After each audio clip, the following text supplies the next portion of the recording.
everybody thinks push-pull is cool. It's kind of a hybrid, but it's kind of a compromise in the middle. You really want to focus in my opinion, on the consumer end of it. Although I've not really worked in the high end industry where you're spending $100,000 on a shipment of stuff in the process either. So it depends what hat you're wearing.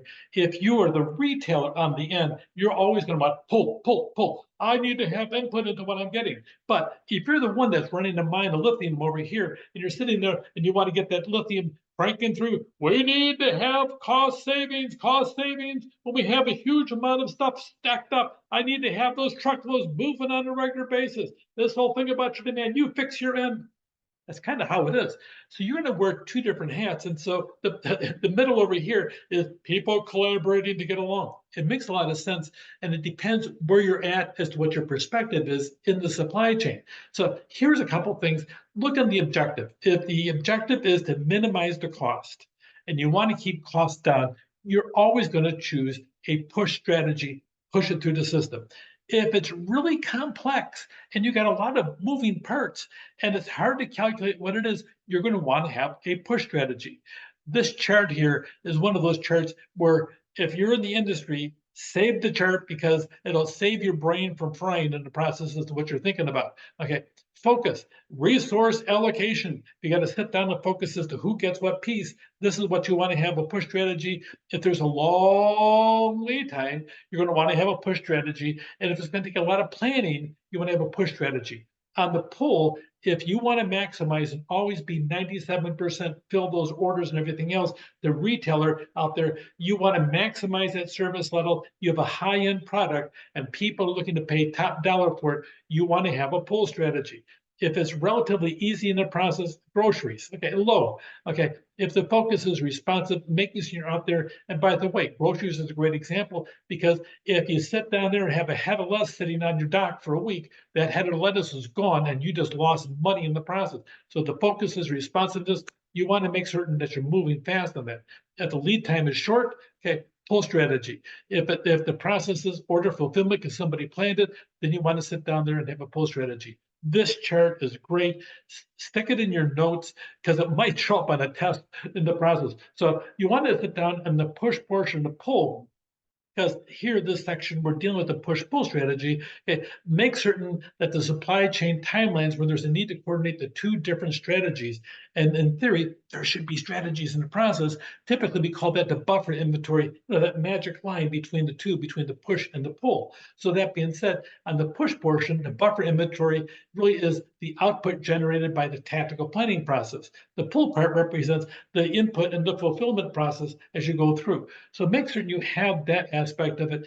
Here's a redo of the chart that we had. I took out the aspect of the computer and the groceries, but you'll see pull strategy is up there, and the really in the strategy in the top left and the bottom right, you have the between the pull up in the top left, excuse me, and the push in the bottom right, you have that already. But now you're looking at inventory positioning. Where are you with that in quadrant D and continuous replenishment? Here, I put the two charts on the same thing. You can kind of see the computer grocery 1 and 3. Okay, now we're relabeling them instead of 1 and 3, called A and B in the process. So you're going to see the differences between them. So what's out there? The pull strategy, you use it for the PC industry, especially the PC industry for Dell, because they're customizing each and every single computer. Box B, take a look at that. It represents a long supply lead time and low demand uncertainty. You're always going to have stuff going through the system. And you have that with the grocery industry. How in the world they harvest bananas down in Brazil, stick them on a boat, a river boat. The river boat goes out to the ocean. They load them up on a freighter. The freighter comes over here, and by the time it's all done, weeks go by, and those bananas somehow end up on Trader Joe's shelf, and they're still a little bit green, just turning yellow. I have no idea how their supply chain, but they've been doing it for years and years and years. Oh wait, that is really the regular demand. There, you pretty much know what the demand is on a regular basis. That's brilliant planning, but somewhere along the line, there's somebody sweating the details in the supply chain, making certain those bananas that are green and everything else, where they're worrying about bagging them on the tree, they put a little wrap on the stem and everything else, they toss them on a boat, making certain the whole thing ends up where you walk into Trader Joe's or whatever grocery store you go into and they're sitting on that shelf. Boy, that's really good because of the fact the timing, they're turning right. You as a customer get to buy them in the process. That so watch what's out there in the grocery industry. You're going to be in that B category, the bottom right hand category, and it's very predictable. You have a long lead time for it, and the Dell is going to be up in the top left hand because the customer is actually ordering it directly. So watch your different aspects. Now, box D, you have that is now sitting over there in the top right hand corner. It's the most difficult supply chain to manage. Lead times are long and the demand is not predictable because you have the quadrant, your bottom axis is over here on the right hand side. So you have the unpredictability of it. That's the hardest area to be in. In our case, we called that furniture originally. So that being said, if you worked in a furniture store, it's hard to coordinate because of the fact that patterns change and customers will shop multiple stores before they buy the item, and hopefully they'll buy it at your place, except for the fact that you don't know what's going to happen. You may have some obsolescence in the product style, but you also are susceptible to a physical big item sitting there, could be damaged easily in the process. You want to make certain that it's sold appropriately and arrives at the customer's door. And if you're having white glove service, that it really is white glove service, and they put it together and remove the boxes and the whole process. It depends what kind of niche in the market that you really are. Demand forecast is the process of the historical demand data. A lot of times, I don't know about you, a lot of times I like looking at 3 years in a row for budget purposes and also looking at demand. You want to sit down and have a rolling average. What's happening over here? If you're seeing an increase of 4% annually, then it's pretty safe to assume it's going to be 4% again. But if you're seeing 4% 1 year and you're having a drop of 2%, and then you have an increase of 9%, then you have to sit down and start worrying, and you may want to go back more than 3 years. Demand shaping. The firm determines the impact of marketing plans. This marketing plan, it will always do this. Never trust a marketing person, by the way. They're always, that the nature of that business is they're optimists. So make certain that they're accurate in their forecast because that's really is their nature. But demand shaping, should they have input? Yes, because of the fact that they're going to be the ones held responsible if the demand doesn't make it. So pay attention to the demand. Look in the history as to what it is, but also listen to what is the market.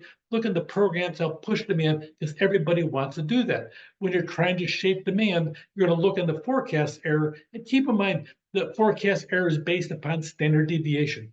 This is the center, but the standard deviation is going to be on both sides of the center. It might be higher, might be lower, and sometimes if you don't have a really good track record, you'll have a wider base, increasing the amount of the standard deviation that could be problematic for your overall demand shaping and also your marketing campaign. The push-pull boundary, selected so that demand is aggregated across products, geography, and time. You really have a whole set of variables there. If you have a really hard way to get it from one point A to point B, it's across country, you have to go through some terrain, some difficult times or whatever, or time, those are issues to worry about, and you have to bring that into the whole aspect of your forecast. Of course, you have to have a slide like this with everybody's all pitching in because of the fact that you really want to increase the forecast accuracy, and you do that by collaborating. That means you're talking to other people in the supply chain. Now, that's how you do the push-pull strategy. We're talking about that. You cannot successfully implement a push-pull strategy unless you're talking to each other. The people on the consumer's end, they're pulling things through the system, and we're relying primarily on their forecast. But especially if you have people on the other end, they're pushing it through. If you're talking, then you can coordinate things much better. Push-pull. Pull in A, push in B, and then you have D and C, where you have to sit down there and be much more elegant in the process as to what you'll be doing in those quadrants. So when we look at the implementing push-pull, you always want to sit down, focus in on the pull, the push, have those clearly defined as to what your product is and what your market is. And also on the continuous replenishment, you want to always sit down there and have that going through the system. You don't want to break that cycle. That's a big thing. So you're always in the process of getting things through the system. That's when you have the push-pull strategy on both C and D and listen to each other, especially on D, because D is so volatile in the push-pull hybrid system. Take care.